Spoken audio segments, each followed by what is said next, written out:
Yang kedua, langkah kedua, menang mengatasi masalah. Yohanes 21 ayat 6 firman Allah berkata, maka kata Yesus kepada mereka, tebarkanlah jala di sebelah kanan perahu, maka kamu akan peroleh, maksudnya memperoleh ikan.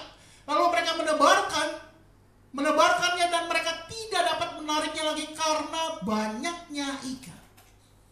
Yang kedua, percayalah Tuhan Yesus sanggup menolong saudara. Katakan amin. Tuhan Yesus sanggup menolong saudara dan saya mengatasi masalah, menang dalam masalah. Amin. Percayalah saudara. Ketika peristiwa ini terjadi, mereka menangkap 153 ikan besar-besar. 153 ikan besar-besar. Alkitab mencatatkan, Yohanes mencatatkan. Ini adalah bahwa dia adalah saksi melihat secara jelas. Bersama-sama dengan peristiwa itu, Yohanes murid yang dikasih Yesus ini melihat jelas berkat Tuhan yang luar biasa, jalan Tuhan yang Tuhan berikan, percaya kepada Tuhan, Tuhan sanggup menolong. Yohanes sangat percaya. Begitupun saudara dan saya harus yakin, harus percaya Yesus sanggup menolong saudara dan saya. Amin saudara. Sekalipun masalah boleh besar, sekalipun saat ini kita banyak sekali tidak dapat bekerja, tidak dapat lagi menghasilkan uang, percayalah Tuhan sanggup menolong saudara dan saya. Dia hanya sejauh doa asal engkau datang kepada Dia, Tuhan sanggup menolong. Pertolongan Tuhan tidak pernah terlambat sekalipun. Maaf, mungkin kelihatannya lambat.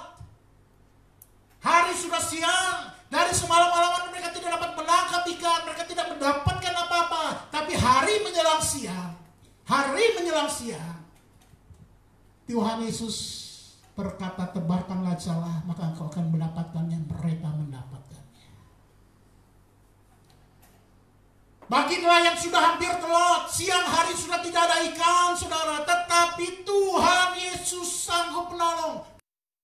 Dialah Yesus Tuhan, saudara. Haleluya. Saudara, ini adalah satu gambar image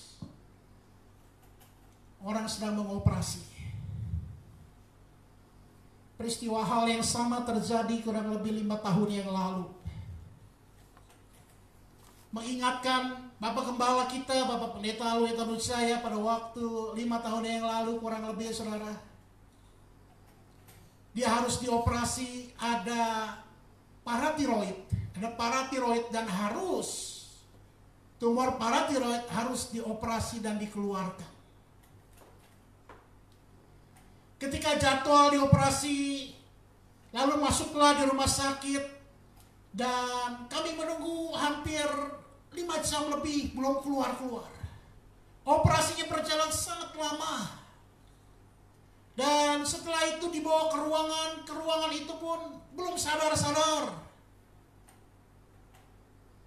Di ruang tunggu belum sadar-sadar, belum sampai masuk ke ruang, tidak bisa masuk ke ruang perawatan biasa. Masih di ruang setelah operasi, saudara. Lalu waktu berjalan sekitar sudah hampir 8 jam lewat, akhirnya Bapak Gembala dimasukkan ke ruang biasa dan kita melihat operasinya berhasil. Lalu apa yang terjadi saudara terkasih? Tetapi pada waktu baru pulih, beliau harus makan dan minum itu harus dimasukkan melalui selang, saudara. Dimasukkan melalui selang. Lalu apa yang terjadi saudara terkasih dalam Tuhan? Ternyata ketika berjumpa dengan dokter berkata, ini harus dioperasi lagi, 3 minggu kemudian harus dioperasi. Kenapa dok? Ternyata ketika saya buka, ada kanker getah bening, saudara. Kemudian dijadwalkanlah 3 minggu kemudian untuk operasi dan Bapak Gembala masuk ke dalam ruangan operasi kembali. Tetapi herannya, tidak kurang dari 3 jam sudah boleh masuk ke ruangan biasa, perawatan biasa, saudara. Dan herannya lagi, ketika makan tidak harus menggunakan selang, saudara. Dan ditanya, ada pantangankah makanannya? Tidak ada, semua makanan boleh dimakan. Ibu gembala jadi kaget, saudara. Wah, biasa kalau dokter katakan sudah makanan boleh semua apa aja, biasanya tanda-tanda, saudara. Tetapi apa yang terjadi, saudara, ketika berjumpa, dokter mengadakan kunjungan, dokter berkata, saudara, dokter ini bukan orang Kristen, bukan orang percaya Kristus Yesus. Dia berkata demikian, Bapak harus bersyukur karena ada tangan Tuhan yang Maha Esa. Kanker getah bening hilang, saudara. Amen. Itulah Yesus. Saya mau katakan Yesus dahulu, sekarang, dan selama-lamanya tetap sama. Katakan amin, saudara. Dahulu dia sanggup menolong, sekarang pun dia sanggup menolong engkau. Dahulu dia sanggup menyembuhkan, sekarang pun dia sanggup menyembuhkan, saudara. Percayalah kepada dia. Berharaplah kepada dia. Pengharapanmu tidak akan pernah sia-sia. Amin, saudara. Amen. Saudara, berikut ini adalah gambaran sebuah aktivitas di bandara. Biasanya ketika kita membeli tiket, kita dapat tiketnya, lalu kita pergi ke bandara, kita harus check-in lagi, saudara. Check-in lagi tiketnya, bagasi yang kita bawa, koper-koper yang kita bawa, segala macam, kita masuk ke loket. Apa yang saya mau ceritakan di sini, saudara terkasih dalam Tuhan? Kira-kira bulan Agustus tahun 2019. Agustus 2019, waktu itu saya, Tuhan izinkan bersama-sama kawan-kawan dari Gereja Kristen Indonesia, GKI Bungur, Jakarta, saya ikut mengambil bagian melayani pelayanan misi ke sekolah-sekolah di pedalaman Kalimantan Barat, saudara. Dan di dalam pelayanan itu, apa yang terjadi ketika di sana itu, tiba-tiba handphone saya berdering, saudara. Sungguh tidak terkira. Kenapa, saudara? Karena di pedalaman itu sangat jarang kami mendapatkan signal handphone. Sangat amat jarang, saudara. Karena dari pedalaman itu jarang sekali. Pada saat yang tempat yang mungkin saat itu lokasi mungkin spotnya pas, saudara. Dapat telepon dari seorang sahabat saya, seorang hamba Tuhan, saudara. Hamba Tuhan ini jauh dari Amerika, dia menelpon saya. Dan dia bertanya, apa kabar? Wah, hamba Tuhan ini dari Philadelphia, Bapak Pastor Teni Landena. Halo, shalom Pak Teni. Kalau menonton, haleluya. Saudara terkasih dalam Tuhan, apa yang terjadi? Beliau katakan, Rick, saya mau melayani ke kota Kinabalu, kamu mau ikut gak? Ya Pak, kalau Tuhan izinkan saya akan pergi. Siapkanlah itu paspor kamu segala macam. Wah, saya langsung cari paspor saya, saudara. Saya langsung kirim ke beliau. Wah, saya siapkan, Pak, ini sewaktu-waktu kalau mau perlu paspor saya. Karena mungkin saya susah signal, saudara. Saya katakan begitu. Lalu apa yang terjadi, saudara terkasih dalam Tuhan? Agustus, September. Kalau tidak salah September atau Oktober.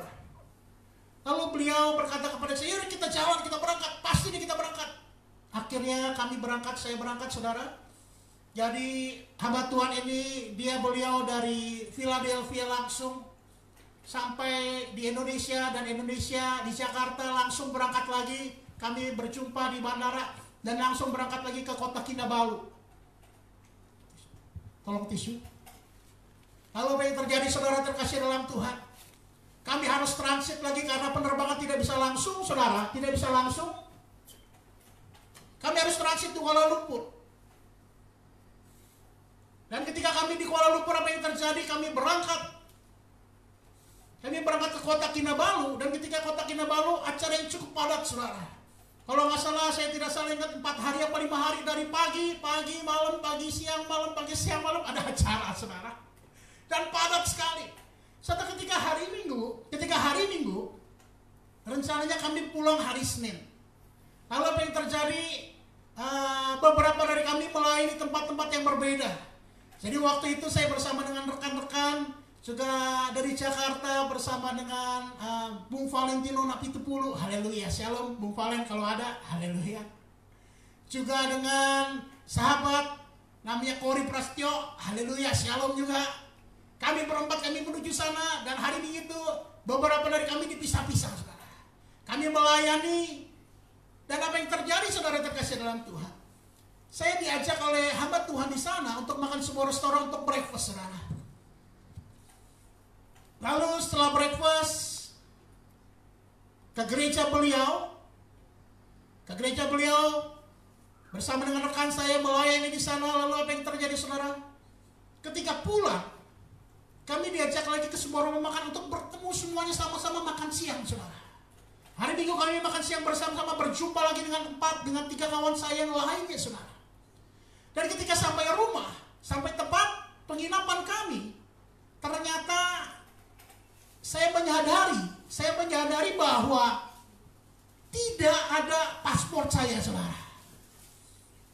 Lalu saya pikir, mungkin ini paspor saya jatuh, tertinggal ketika sedang makan siang rame-rame. Saya langsung meng-WhatsApp-kan rekan hamba Tuhan orang sana, orang kota Kinabalu, dan berkata, Pak, coba maaf bisa dicek gak, mungkin di mobilnya paspor saya jatuh. Lalu apa yang terjadi, saudara terkasih dalam Tuhan? Ketika dicek ternyata paspor saya tidak ada, saudara. Dan dia berkata, saya coba menghubungi ke tempat makan siang kita tadi. Lalu beliau datang ke rumah makan, saya pikir semua sudah beres, saudara. Saya tidak ada berpikir apa-apa lagi. Lalu sore hari kami berkumpul lagi karena harus akan ibadah lagi, saudara, malam hari. Jam 7. Lalu apa yang terjadi, saudara, ketika jam 7 ke tempat ibadah, kami bersama-sama, kami berempat ke tempat terakhir ngadain pelayanan.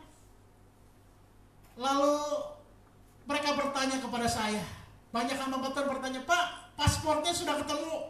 Wah, saudara, ternyata paspor saya belum ketemu, saudara. Paspor saya belum ketemu. Padahal besokannya pagi-pagi harus jam 6 kami harus check in. Jam 7 pesawat kami terbang, saudara. Saya tidak ada paspor, saudara. Kota Kinabalu yang jauh, saudara. Lalu apa yang terjadi, saudara terkasih dalam Tuhan? Singkat cerita, akhirnya mereka pun bertanya kepada saya, Pak Erik, bagaimana ini? Saya bilang, ya kita berserah aja sama Tuhan. Saya nggak tahu kenapa, pokoknya saya saat ini saya berserah. Bapak Erik nggak khawatir? Ya, kita khawatir pun nggak bisa ngapa-ngapain, saya katakan. Kita khawatir tidak ada gunanya. Kita coba cari, cuma itu saja. Lalu apa yang terjadi, saudara terkasih dalam Tuhan? Hingga malam hari akhirnya kelar ibadah jam 10 malam, jam 11 malam. Jam 11 malam ketika berdoa, didoakan juga saya, saudara. Lalu apa yang terjadi? Kebesokannya semua berberes-beres. Saya beres-beres packing juga, saudara. Bersama dengan 3 kawan saya yang lain itu. Sama-sama beres packing, udah kelar, kita ke bandara. Dan tahukah, saudara, ketika kawan-kawan saya check in, ketika mereka mengantri, sedangkan saya hanya sedang menunggu di sana, saudara. Tiba-tiba ibu gembala datang kepada saya. Ibu gembala gereja di sana datang kepada saya.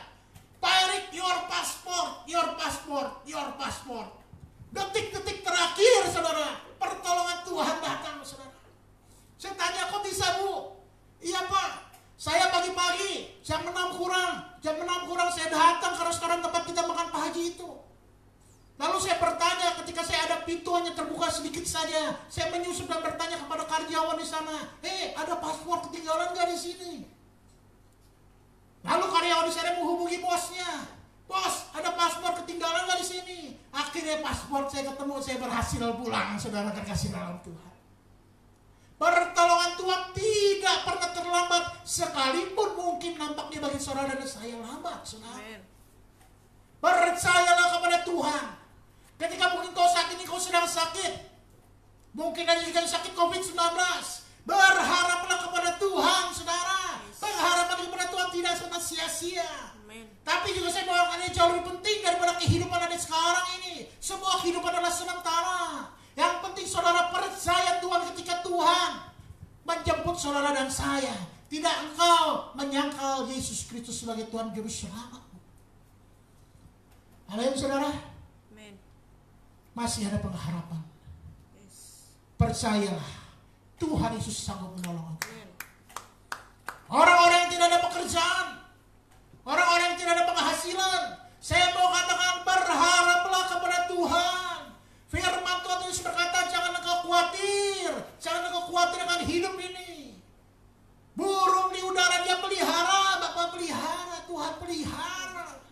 Bunga bakung di padang dia hiasi, bunga bakungnya sehari saja tumbuh.